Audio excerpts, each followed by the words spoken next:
Hello everyone, hope you are doing well.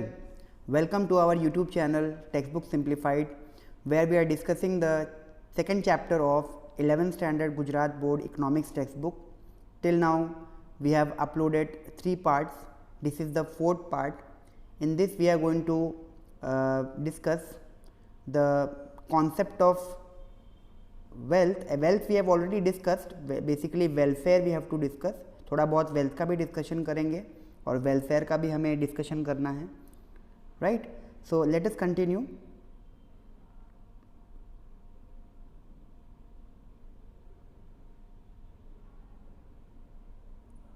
So we will start with the types of wealth, because in the last class we have seen the features of wealth, characteristic of wealth हमने देखा था.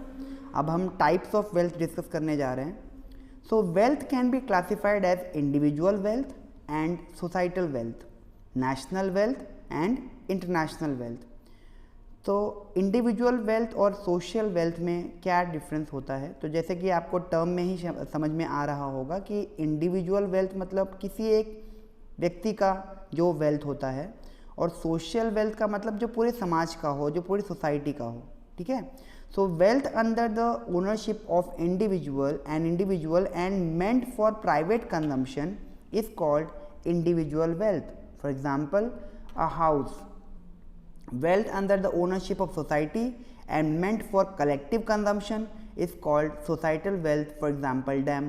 तो आपको clear हो गया होगा कि अगर किसी इंडिविजुअल की ओनरशिप है और सिर्फ उसी के कंजम्पशन के लिए है, सिर्फ वही कंज्यूम कर सकता है, तो वो इंडिविजुअल वेल्थ है, जैसे अपना घर, राइट. लेकिन अगर कोई वेल्थ ऐसा है जो सोसाइटी का है, कलेक्टिव कंजम्पशन के लिए है, तो सोसाइटी का वेल्थ माना जाएगा. एग्जाम्पल डैम है, राइट. फिर कोई कम्युनिटी हॉल है, गवर्नमेंट हॉस्पिटल है, राइट. तो ये सब क्या है? सोशल वेल्थ में आता है. फिर सेकंड पार्ट होगा नेशनल वेल्थ और इंटरनेशनल वेल्थ. ये भी काफ़ी हद तक क्लियर हो रहा है कि नेशनल वेल्थ मतलब जो किसी एक नेशन का हो तो वो नेशनल वेल्थ कहा जाएगा, और इंटरनेशनल वेल्थ मतलब जो किसी पर्टिकुलर नेशन का नहीं है बल्कि पूरे वर्ल्ड में जितने भी कंट्रीज़ हैं उनका वेल्थ माना जाएगा.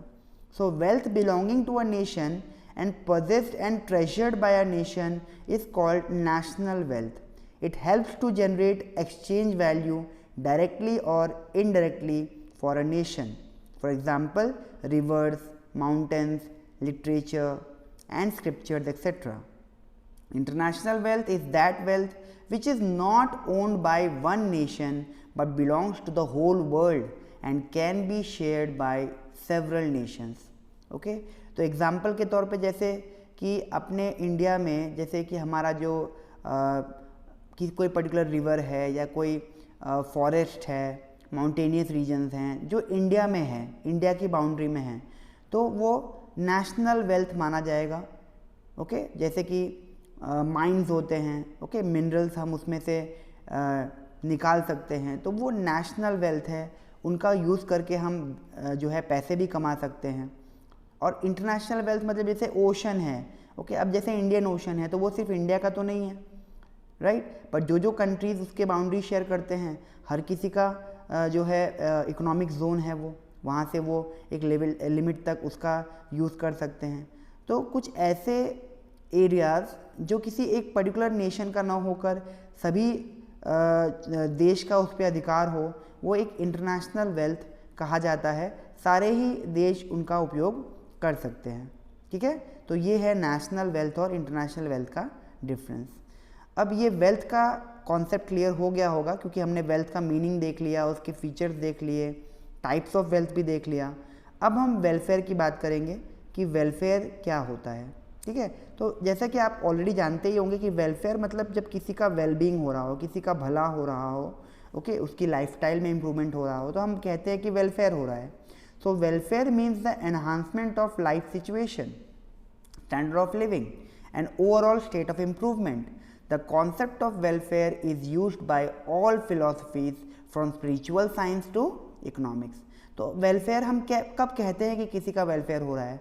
जब उसके जीवन में कुछ सुधार आए, उसका जो जीवन जीने का जो लेवल था उसमें कुछ इम्प्रूवमेंट आ जाए, ओवरऑल इम्प्रूवमेंट हमें दिख रहा होगा। और ये वेलफेयर की जो कॉन्सेप्ट है ये हर फिलॉसफी में आती है, चाहे वो कोई आध्यात्मिक विज्ञान हो, स्पिरिचुअल साइंस हो या इकोनॉमिक्स ही क्यों ना हो, क्योंकि हर किसी का ऑब्जेक्टिव तो वेलफेयर ही होता है, right. All human activities, economic and non-economic, are ultimately done with the purpose of improvement of life. Welfare can be measured quantitatively in the context of growth and qualitatively in the context of development. Okay? तो चाहे जो भी इंसान activity कर रहा हो, चाहे वो इकोनॉमिक हो चाहे नॉन इकोनॉमिक हो। इकोनॉमिक का मतलब जैसे पैसे कमाना हो गया, राइट। नॉन इकोनॉमिक का मतलब जैसे हम समाज सेवा कर रहे हैं, डोनेशन दे रहे हैं समाज के अंदर। तो अल्टीमेटली हमारा ऑब्जेक्टिव क्या होता है कि हमारा जो लाइफ है वो इम्प्रूव हो, ठीक है, हमारा जो सोशल स्टैंडर्ड है, स्टेटस है, वो इम्प्रूव हो, ठीक है। तो अल्टीमेट गोल क्या है? वेलफेयर। और वेलफेयर को हम अगर क्वांटिटेटिवली नंबर से मेजर करना चाहते हैं तो ग्रोथ के द्वारा हमको, ये ग्रोथ क्योंकि मेजरेबल होता है, क्वांटिटेटिव होता है, राइट। और क्वालिटेटिवली अगर हम जाएं तो डेवलपमेंट। देखो, ग्रोथ और डेवलपमेंट का कॉन्सेप्ट क्लियर होना चाहिए माइंड में। ग्रोथ मतलब क्या होता है? वृद्धि। किसी चीज़ में अगर बढ़ोतरी हो रही है वो हमें दिख रहा है साफ साफ, तो वो क्वांटिटेटिवली भी मेजर हो सकता है। जैसे जीडीपी ग्रोथ है तो वो क्वांटिटेटिव टर्म्स में होता है। लेकिन डेवलपमेंट क्या है? डेवलपमेंट का मतलब होता है लाइफ में कितना इंप्रूवमेंट आ रहा है, क्वालिटी ऑफ लाइफ इंप्रूव हो रही कि नहीं। तो वो चीज़ नंबर से मेजर नहीं होती, वो महसूस या ऑब्जर्व करने की चीज़ है। वो चीज़ दिखती है बट हम उसको नंबर से मेजर नहीं कर सकते। तो डेवलपमेंट में और ग्रोथ में ये डिफरेंस होता है। जैसे कि हमारे कंट्री का जीडीपी ग्रोथ तो हो रहा है, वो हम कह सकते हैं कि ठीक है हमारी जीडीपी 7.5 से ग्रो हो रही है, 8.5 से ग्रो हो रही है, लेकिन इससे क्वालिटेटिवली कोई इम्प्रूवमेंट है कि नहीं वो तो तभी जानने को मिलेगा जब हमारे यहाँ के लोग ज़्यादा एजुकेटेड हो रहे हों, ज़्यादा जो है हेल्थ वाइज उनमें इम्प्रूवमेंट आ रहा हो, उनका जो चाइल्ड मोर्टेलिटी रेट है उसमें कमी आ रही हो, तो हम कह सकते हैं कि लोगों का डेवलपमेंट हो रहा है। तो दोनों बातें अलग हैं, ग्रोथ अलग होता है, डेवलपमेंट अलग होता है। In economics, subject of welfare can be studies as individual welfare and collective welfare. When an individual seeks to make effort to improve her or his standard of living and well-being, it becomes a subject of individual welfare.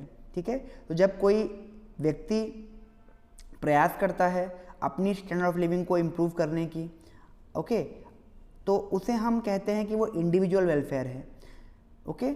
और जबकि collective welfare मतलब जब कोई देश या उसकी जो government है वो देश का विकास करना चाह रहा है, लोगों का डेवलपमेंट करना चाह रहा है, तो वो एक कलेक्टिव वेलफेयर का सब्जेक्ट मैटर हो जाता है, ठीक है। तो आई होप आपको इंडिविजुअल वेलफेयर और कलेक्टिव वेलफेयर में समझ में आया होगा कि जब हम एफर्ट लगा रहे हैं सिर्फ अपने स्टैंडर्ड ऑफ लिविंग को इम्प्रूव करने के लिए तब वो इंडिविजुअल वेलफेयर है, और जब हम कोई एफर्ट लगाते हैं अपने वेलफेयर के लिए नहीं बल्कि पूरे समाज के वेलफेयर के लिए, तो वो कलेक्टिव वेलफेयर हो जाता है। अब देखते हैं relation between welfare and wealth, ठीक है, कि क्या वेल्थ और वेलफेयर में कोई रिलेशन है कि नहीं। Generally when wealth increases welfare increases, as more wealth means higher capacity to generate monetary value, greater power to exchange the goods और purchasing power for the owner and hence greater wellbeing. This is largely true in case of individual. तो आमतौर पे देखा जाए तो definitely wealth जो है वो वेलफेयर तो करता ही है, क्योंकि वेल्थ अगर ज़्यादा होगा मतलब परचेजिंग पावर ज़्यादा होगी। अगर परचेजिंग पावर ज़्यादा है मतलब आप ज़्यादा चीज़ें खरीद सकते हो, सर्विसेज कंज्यूम कर सकते हो, तो इससे तो आपका वेलफेयर होगा ही। जैसे अगर मेरे पास पैसा है तो मैं अपने बच्चे को अच्छी स्कूल में डाल सकता हूँ, ओके। हमारी कंजम्पशन हैबिट में मैं महंगी चीज़ों को भी इंक्लूड कर सकता हूँ, ओके। माल न्यूट्रिशन नहीं रहेगा, हेल्थ के प्रति मैं ज़्यादा ध्यान रख सकता हूँ, अच्छे घरों में रह सकता हूँ, ठीक है। तो इस तरह से वेलफेयर तो मेरा होगा और ये काफ़ी हद तक सही भी है। But when the wealth of a nation increases in the form of national income, the welfare of people will increase only if this national income is equitably distributed among all the sections of the society and among all the sectors. Beside, a nation's welfare also depends upon social and cultural formation, and hence there is not always a direct relation between wealth and welfare in a society. तो पहले paragraph में ये बताया गया कि wealth का एक सीधा संबंध होता है वेलफेयर के साथ, लेकिन सेकेंड पैराग्राफ में वो इसी को कॉन्ट्राडिक्ट कर रहे हैं कि सिर्फ वेल्थ का इंक्रीज़ होना इनफ नहीं होगा, लेकिन उसका एक इक्विटेबल डिस्ट्रीब्यूशन होना भी बहुत ज़रूरी है। वरना मालूम पड़ा कि जीडीपी ग्रो तो हो रहा है, लेकिन इसका जो बेनिफिट है वो समाज के कुछ वर्ग को, लिमिटेड ग्रुप को ही मिल रहा है और मैक्सिमम लोगों को इसका बेनिफिट नहीं मिल रहा है। तो उस कंडीशन में जो मैक्सिमम लोग हैं सोसाइटी का, उनका वेलफेयर तो हो ही नहीं पाएगा ना। इसीलिए कह रहे हैं कि वेल्थ जनरेट होने के अलावा उसका प्रॉपर डिस्ट्रीब्यूशन होना भी बहुत ज़रूरी है। ओके, साथ साथ में ये भी लिखा है कि सोशल और कल्चरल फॉर्मेशन भी होना चाहिए। ठीक है, कि मतलब जब देश का जीडीपी ग्रो हो रहा हो तो सोशल डेवलपमेंट भी बहुत ज़रूरी है, कल्चरल ग्रोथ भी बहुत ज़रूरी है, तब हम कह सकते हैं कि वेल्थ और वेलफेयर में एक डायरेक्ट रिलेशन होता है। ठीक है, तो आज अपना वीडियो हम यहीं पे एंड करते हैं। वेल्थ और वेलफेयर का कॉन्सेप्ट हमने अच्छे से समझ लिया है। नेक्स्ट क्लास में हम फैक्टर्स ऑफ प्रोडक्शन से स्टार्ट करेंगे। Okay, so thank you so much. Keep liking and subscribing the channel, right? Keep sharing with your friends so that even they can get the benefit of these lectures. Okay, thank you so much. Have a great day ahead.